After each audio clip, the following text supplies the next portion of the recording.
Greetings, poppies and branches. This is Mad Hair Patrick.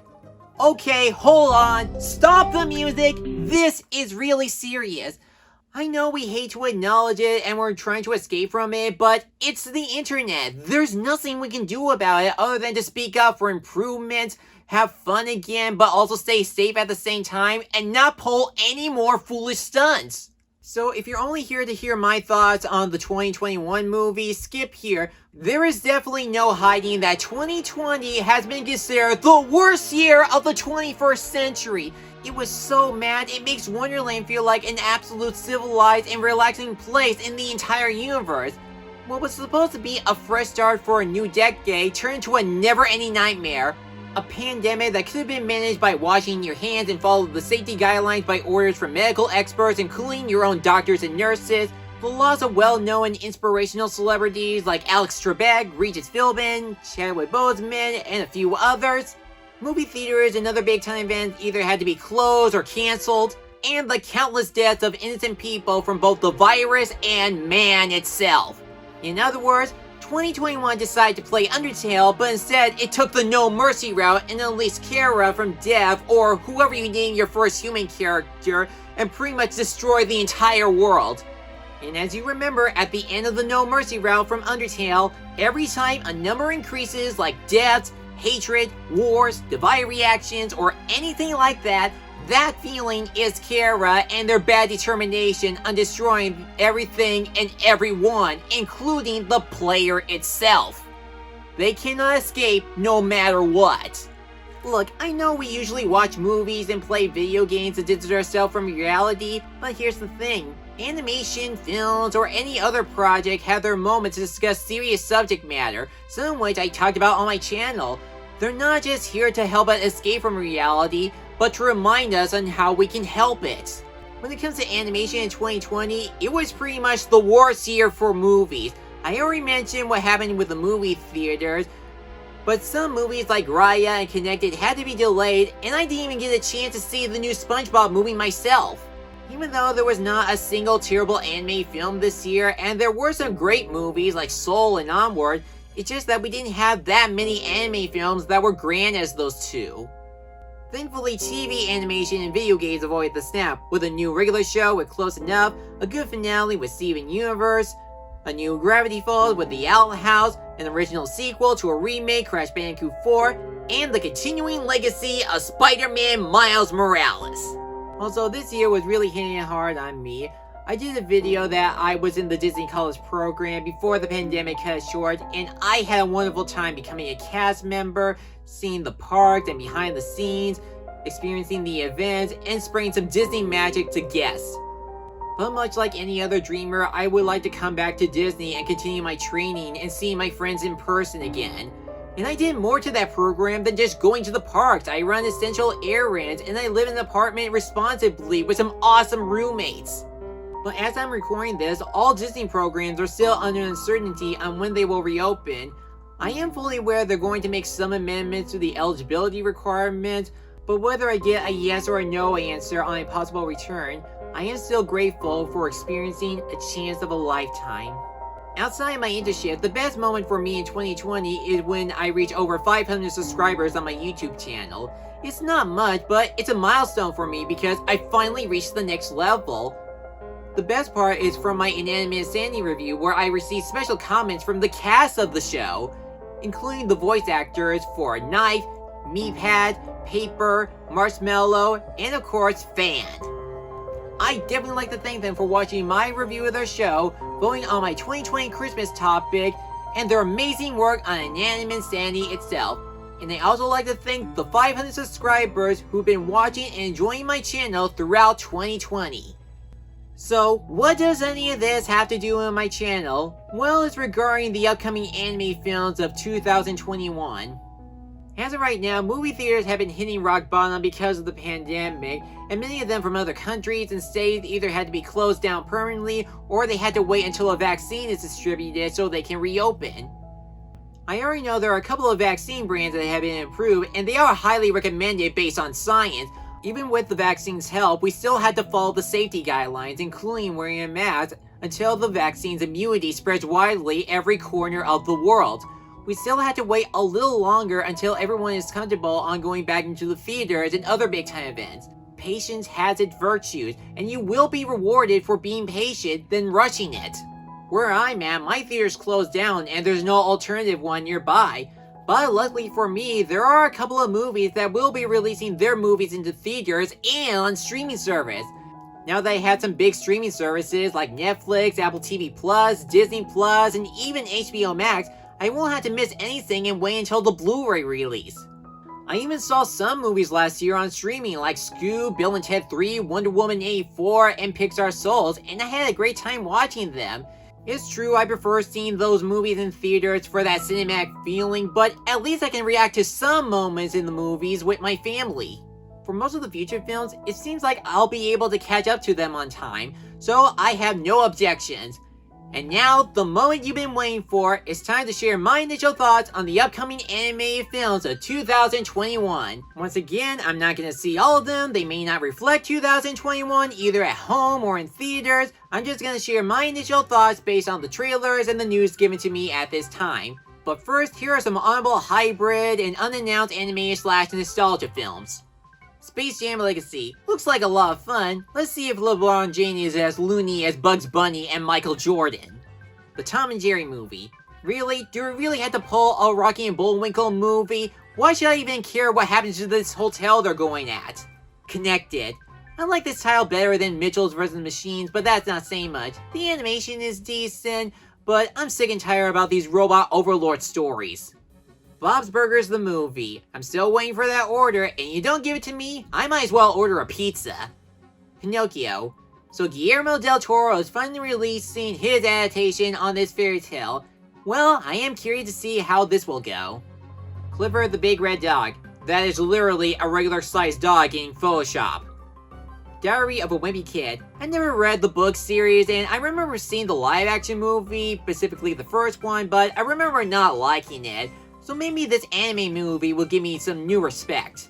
Wish Dragon. Okay Sony, I've been hearing a lot of news about this movie, and I'm seriously curious about what this is all about. So, let me have it. Okay, let's get to the main courses. Raya and the Last Dragon. Well, I know what I'm gonna watch first in 2021. This does feel like a fairy tale, but also feels original at the same time, where it's about a warrior named Raya that's trying to find the last dragon on Earth in order to unite everyone. The animation is amazing from the ruins to the desert, giving that Tomb Raider flair to it.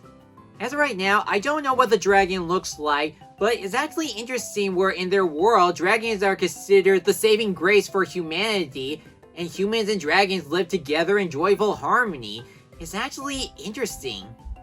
So if Wish Dragon's not granting my wish, I might as well take this one. Rumble. That looks really boring. Apparently there's this gentle monster that wants to become the best wrestling monster in the world with the help of a human mentor. But yeah, there's nothing new to it. It's basically Rocky, but with monsters.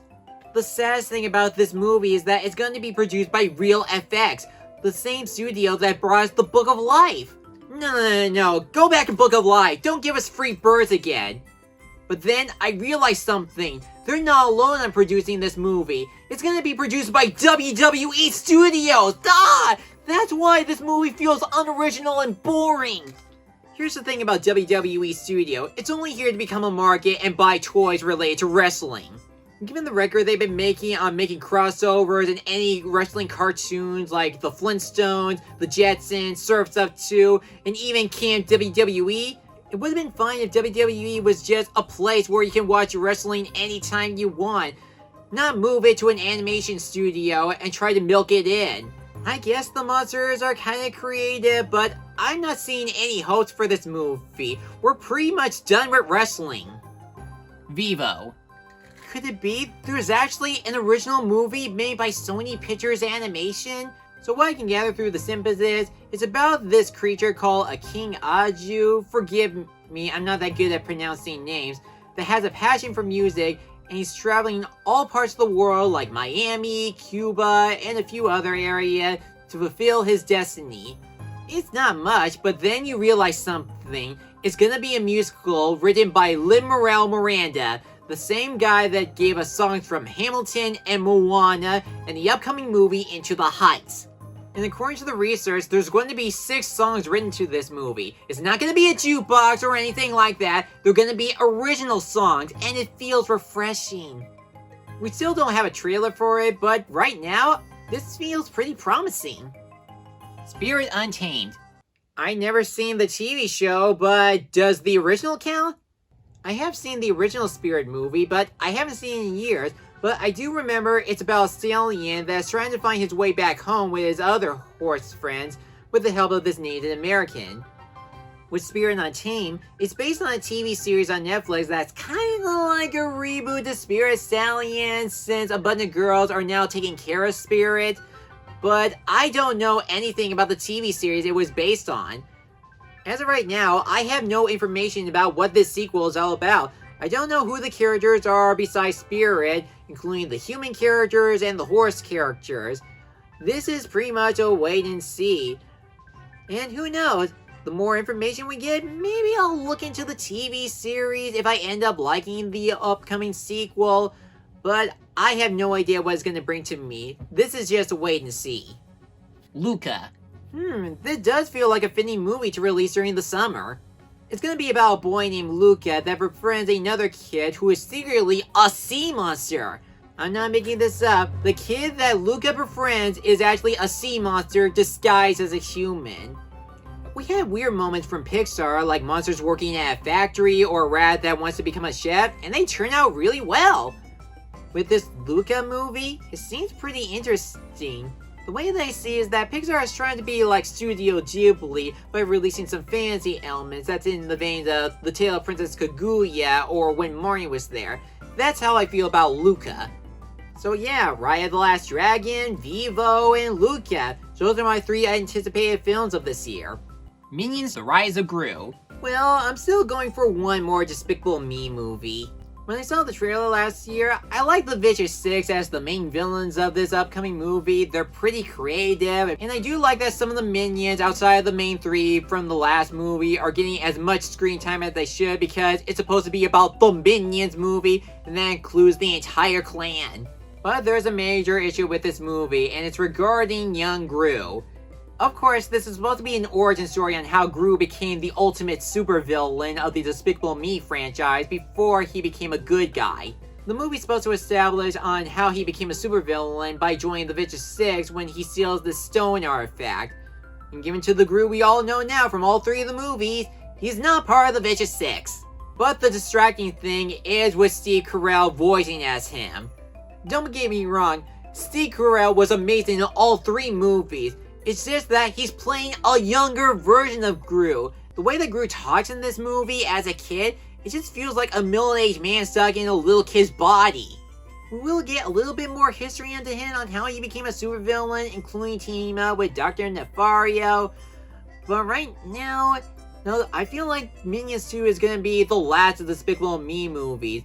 Even if Illumination decides to make more sequels to this franchise, I think we're pretty much done with Gru and the Minions.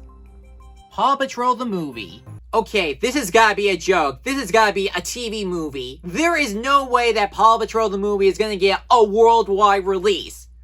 Hold on, let me check something. No, they're not kidding. So, I never seen a single episode of Paw Patrol. It was pretty much past my time. I was getting older, so I never bothered watching any Nick Jr. shows. When I was a kid, I mostly watched Blue's Clues and Dora the Explorer on Nick Jr. But I am fully aware that Paw Patrol is about a bunch of dogs that represent real-life heroes like police officers, firefighters, and a few others. So what I can gather through the premise of this movie, Ryder and the pups are called to Adventure City to stop Mayor Humdinger from turning the bustling metropolis into a state of chaos. Get ready for exciting missions, high-stake rescues, new pups, and amazing new vehicles, making this the biggest Paw Patrol story ever. No city is too big, no pup is too small. And based on what I just read, I'm not really convinced on seeing this Paw Patrol movie. It's just that this premise feels like an extended episode of the TV series. It's just that a bunch of Nickelodeon executives decided to put it into a theater, or home media, or wherever you're gonna put it that's not on Nickelodeon. I know a lot of little kids will go in and see this, but for me, I have no interest on seeing this movie. Hotel Transylvania 4. Oh jeez, are they still making these things? No, I don't hate Hotel Transylvania. It's just that I feel like the Hotel Transylvania franchise is overrated. I remember seeing the first movie and I thought it was average. I didn't think it was the funniest movie I've seen in years. I remember the first time I see this movie, I remember laughing at one joke when they poked fun at Twilight. I'll admit that was pretty funny because it's Twilight. No one likes it. I did see the second movie, but I didn't laugh at anything, honestly. I still like the designs of the monsters. It's just that I'm sick and tired about these family issues related to Dracula and Mavis. I didn't see the third movie because I wasn't interested in it, but I do know it's about Dracula trying to find a special someone since the mom is dead. So even though I don't know how Hotel Transylvania 3 ended, I pretty much know how it ended up. Dracula actually found a special someone and he's happy again. But if you're making a fourth movie, what more are you gonna give to us? Dracula's happy again, there's no father or daughter issues. Are we gonna go back to the same plotline from Hotel Transylvania 2, where Dracula has to deal with his upcoming offspring becoming a vampire or human? I'm gonna guess in the upcoming movie they're gonna make some debuted monsters, like Greek monsters, like the Hydra, Cerberus, or a couple of others have yet to make an appearance. But I definitely know they're gonna put all the other characters from all three movies and cram them into the fourth movie. Even though they could make some sacrifices and just cut them out of the picture. I'm not interested in a serious dark cinematic universe. I'm not interested in a comedic dark cinematic universe. All I can say is, I'm gonna watch more Spider-Man. The Boss Baby, Family Business. Why couldn't this movie be shelved or delayed to next year?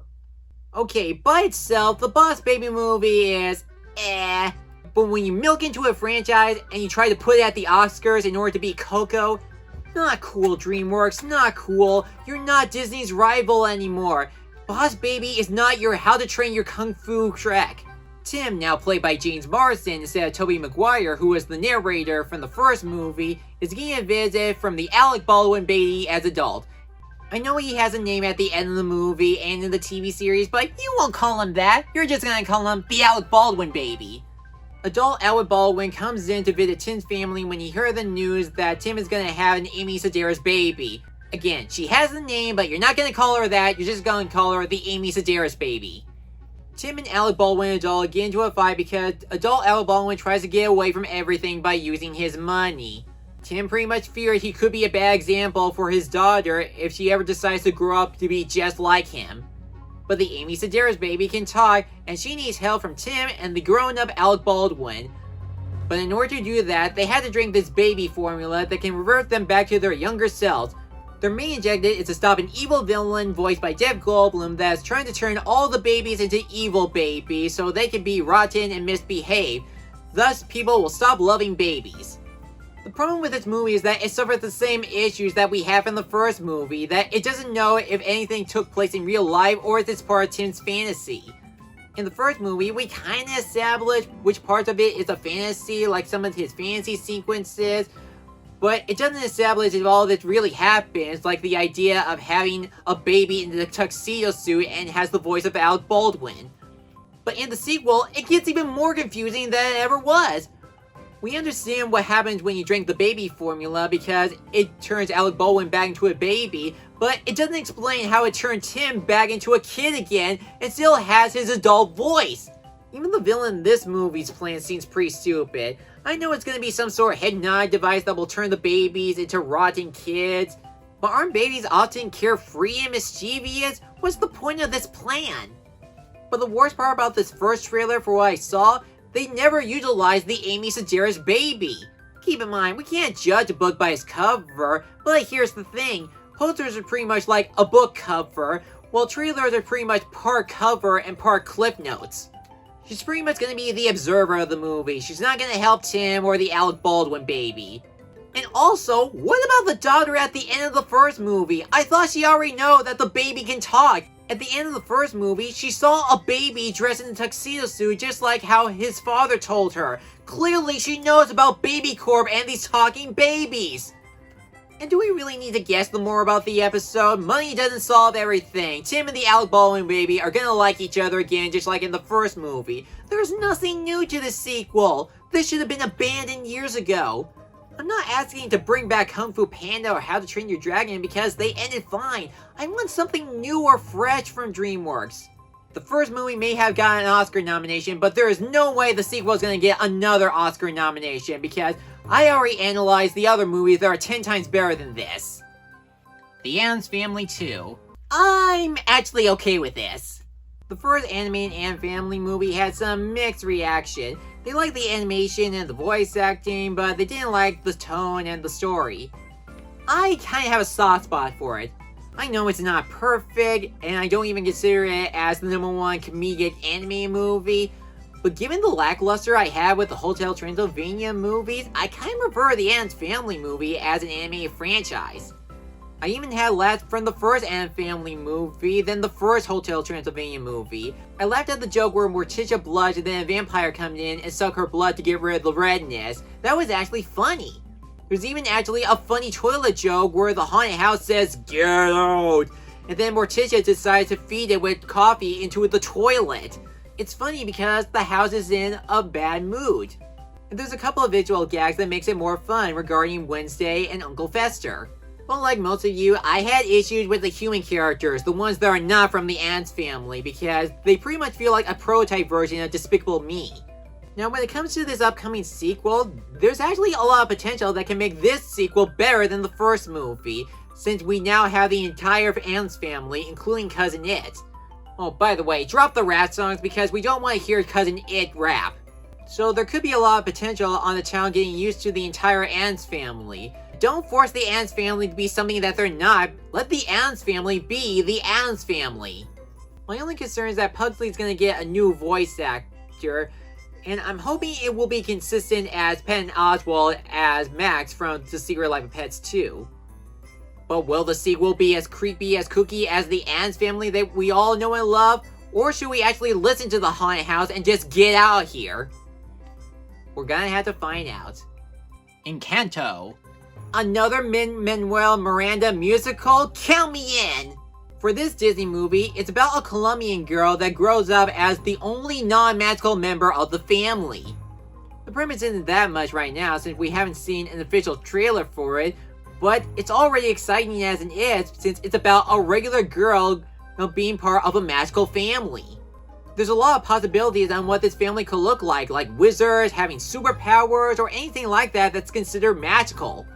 And given how much I love the musicals from Moana, I'm looking forward for this upcoming movie. Sing 2. I actually have no idea how I feel about this sequel. As you know, Sing is one of my favorite Illumination movies. I love the characters, I like how they use the jukebox musicals, the animation was pretty good, and I definitely like the story on how these characters finally fulfilled their dreams, like getting over their stage fright, proving that they're not a single mom, and trying to deal with a breakup.